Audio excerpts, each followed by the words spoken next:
సుబ్రహ్మణ్యుడు సరే సరి కొడుకు, కోరి కోరి కన్న కడుపు ఆవిడది. ఎందుకంటే సుబ్రహ్మణ్యుడు నేను పార్వతీదేవి స్పర్శతో పుట్టనుగాక పుట్టనన్నాడు ఆయన. ఎందుకని? సనత్కుమారుడు ఆయన, మహాజ్ఞాని.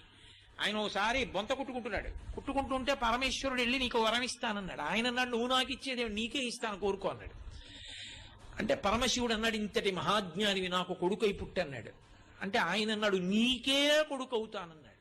అంటే పార్వతీదేవి ఏమిటి నీకే అంటే ఏమిటి, నీకే అంటే నాకు కూడా అంది.